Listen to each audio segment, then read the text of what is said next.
There's a pernicious myth gaining traction in recent years that the U.S. has been taken advantage of by other countries since World War II, and especially since the end of the Cold War in the early 1990s, and that we're the less well off for it.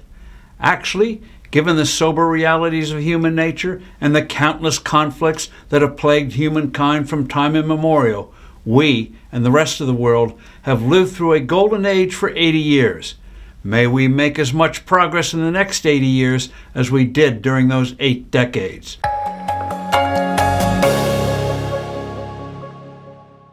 Hello, I'm Steve Forbes, and this is What's Ahead, where you get the insights you need to better navigate these turbulent times. Whatever some may think, the U.S. itself has benefited mightily from the institutions we created and the economic and military arrangements we pursued after World War II. To state the obvious, mistakes, a number of them tragic, were made, but the overall upward trajectory of human progress has been remarkable, without precedent in history. In 1950, about 2/3 of the world lived in dire poverty, defined as $2.15 per person per day. That's in today's dollars.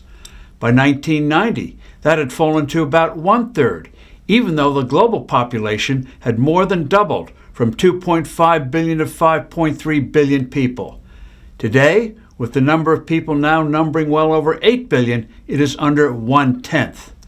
During this time, Americans experienced dramatic improvements in both the living standard and quality of life. From economic prosperity to technological advancement, medical breakthroughs to expanded civil rights, the past 8 decades have witnessed changes that would have seemed almost miraculous to citizens emerging from the Great Depression and wartime rationing. Perhaps the most visible improvement has been in economic well-being.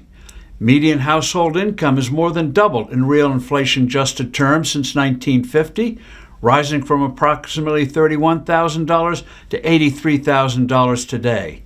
That number does not include fringe benefits.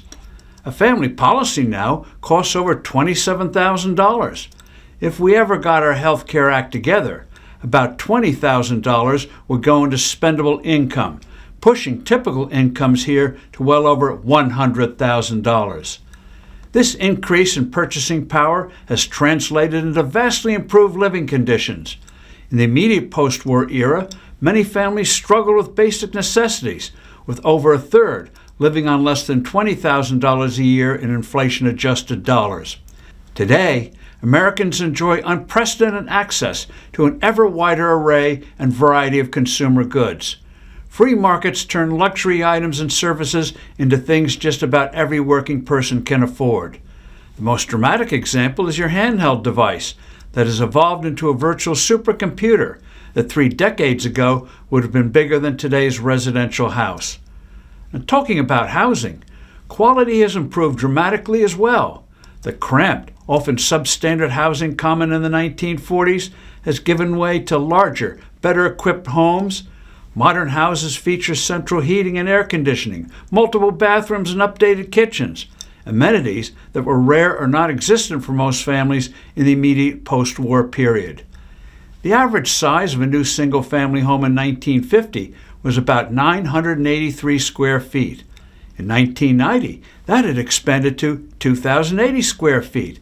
Today, it comes to between 2,400 and 2,600 square feet. Home ownership expanded significantly during the suburban boom years of the 1950s and 1960s, allowing millions of families to build equity and wealth. The housing affordability crisis today is the result of government error and will be rectified. Medical advances have revolutionized American life expectancy and health outcomes. In 1945, life expectancy hovered around 65 years. Today, it exceeds 77 years. The development of antibiotics, vaccines, and advanced surgical techniques have virtually eliminated many diseases that once killed thousands annually. Polio, which terrorized parents in the 1950s, has been eradicated in the U.S. Heart disease and cancer, while still big killers, are now often treatable or manageable conditions rather than automatic death sentences. Access to health care has expanded significantly, particularly with the introduction of Medicare and Medicaid in 1965, providing coverage for elderly and low-income Americans. While health care problems persist, the quality and scope of available medical treatment far exceeds anything available in the immediate post-war era. The technological revolution has fundamentally altered daily life. In 1945, telephones were still party lines in many areas, and long-distance calls were expensive luxuries. Today, smartphones put instant global communication in everyone's pocket.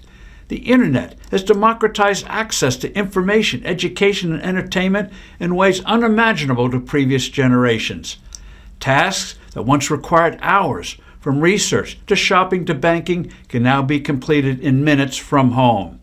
Transportation has evolved dramatically as well. The interstate highway system, begun in 1956, connected the nation and made travel accessible to ordinary families. Air travel, once reserved for the wealthy, became commonplace. These improvements have enhanced both personal mobility and economic opportunity. Quality of life improvements extend beyond material prosperity. The civil rights movement dismantled legal segregation and expanded opportunities for African Americans and other minorities. Women gained greater economic independence and legal equality, transforming from a workforce largely confined to traditional roles into participants across all sectors of the economy. Higher education, once the preserve of the few, became widespread. The GI Bill enabled millions of veterans to pursue higher education after World War II.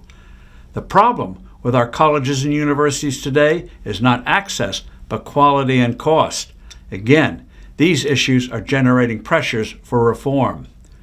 For all the challenges we in the world face today, the overall direction since World War II has been one of astounding progress. Americans today enjoy longer lives, greater comfort, more opportunities, and broader freedoms than their grandparents could have imagined. The transformation represents history's most successful period of sustained improvement in human welfare. Today, if we don't understand and appreciate how far we've come and why, we stand the danger of pursuing policies that could throw us back to the kind of conditions and blunders that created the Great Depression and 2 world wars, which together nearly ended Western civilization, a possibility made even more frightening by the existence of nuclear weapons. I'm Steve Forbes. Thanks for listening. Do send in your comments and suggestions, and I look forward to being with you soon again.